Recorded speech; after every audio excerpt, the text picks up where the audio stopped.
In 6th grade, I had a crush on a guy, and I was really shy, so one day I worked up the nerve to say hi to him, but he probably didn't hear me. At one point, I thought he liked me back, but apparently he didn't, so he asked out with this girl who was really sweet, but I got really upset. I vented it to my friends, but they tried to comfort me, but it didn't work because I was upset. That's the main thing that I felt in that one moment. Not just hurt, jealousy, anger, confusion, but most of all hurt. That one guy whose locker was under mine, he was my first real crush, and for a couple moments I thought he liked me back. Since I was only in 6th grade, I didn't know the world of middle school, much less middle school crushes. So he went off and asked out a different girl just when I thought the wrong things about him. My day was going fine until I heard those words that his friends asked him, "So did you ask her?" One voice said. A couple of pleading eyes turned to him, waiting for an answer. I kind of started listening, but I was just gathering my materials just regularly until, well, I had to go eventually because the tardy bell was about to ring.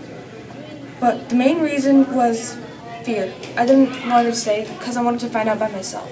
So throughout halfway through the day, I got the courage to ask my friend, "Hey, so is it true that he asked her out?" And then those 3 letters just kind of stunned me. Felt like I was a glass vase shattered into millions of little crystal pieces. The rest of the day I was silent because he did it. He asked out a different girl just when I thought he liked me back. The truth enclosed on me like I was an ant about to be stepped on by a shoe. The next day my feelings were the same.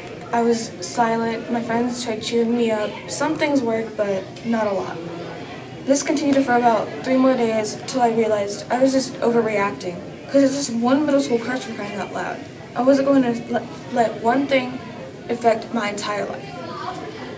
The thing is, heartbreaks happen. Just move on and live. I mean, just because one small thing messes with your feelings doesn't mean it has to affect your entire life. I mean, yeah, pain will come at some point in someone's school life, but it's not the end of the world. Just stay strong, keep your head up, and trust me, you will overcome a lot of things like that. I walked through the doors of the room. It was just a normal test day in math. We sat down in our seats and the cool glasses were passed around. They said cool across them, and I felt cool. The test was easy. I got through the first half as easy as PB&J. Then I got to the problem. It was a while ago, so I don't remember it exactly. I did the problem, and the answer wasn't available, so I went on and did the rest of the test. I was feeling doubtful, unsure of myself. I went back to the problem, and I did it again. I got the same exact answer. I called over the teacher. She said I was just doing it wrong, and I should try it again without looking at the work that I had already done. I turned to the back of my test, and I reworked the problem again, and I still got the same answer, 51, over and over again, like a broken record that kept repeating itself a million times over. I worked the problem over and over again until the teacher called stop, but all I got was the exact same answer, 51. I had one more day. I starred my paper that I wasn't done. I went back and slumped at my desk, doing the best I could to swallow my tears. The rest of the day passed in a blur. All that I could think of was the same answer, 51. It just kept spinning in my head. I had other problems that were freehand. What if I got them wrong, too? When I went home, I got a piece of paper and decided that I would do the problem again. And I got the same exact answer. So I decided that I would keep that answer, and if I got it wrong, who cares?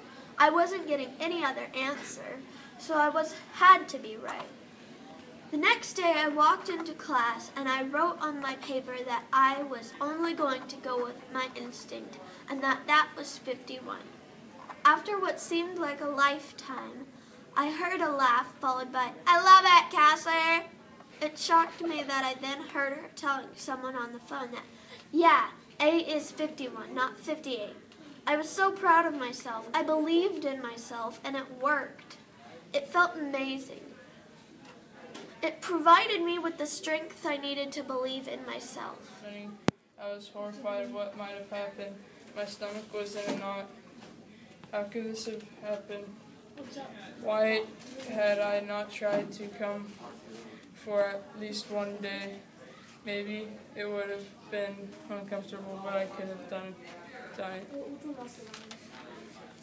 That moment, the day I got back to school after being sick for almost a whole week, I was struck by the words, "You're not exempt from exam." My head was spinning. I was thinking, what have I done? What did I do wrong? The worst thought I had was the realization that I might have failed my classes. How I had all A's, but how could my grade drop all the way down up to a fail? But by the time I got to my last class, same 5 words each time they said made it worse. I had no idea why. I came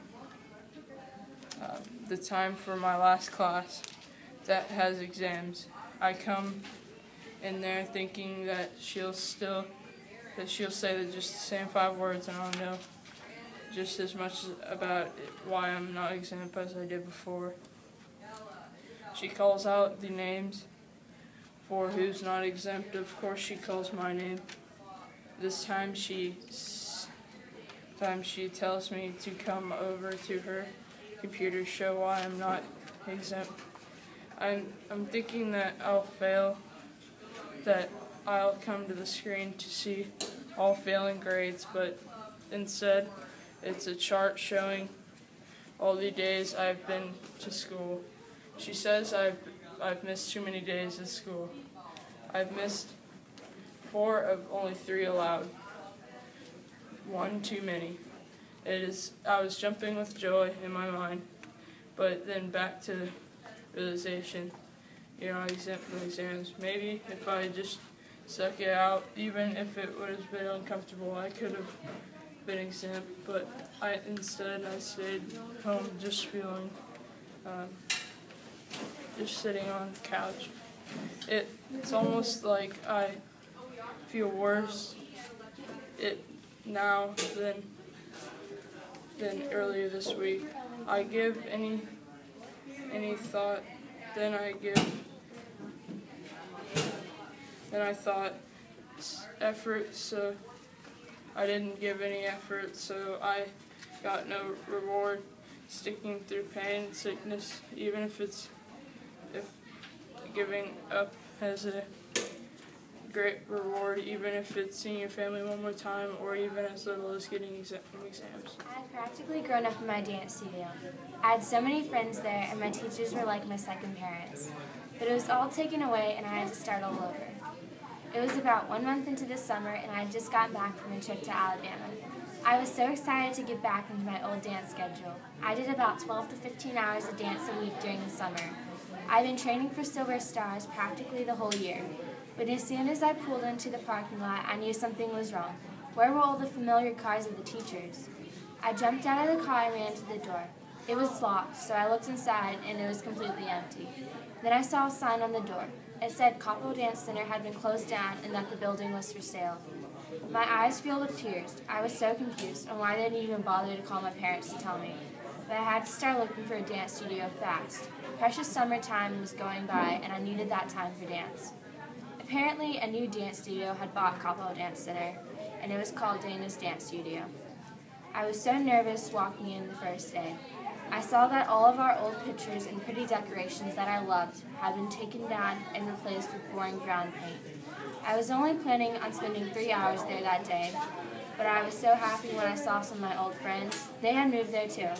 As time went by, I noticed that I liked this place even better than my old studio. The teachers were great, and I loved all the people.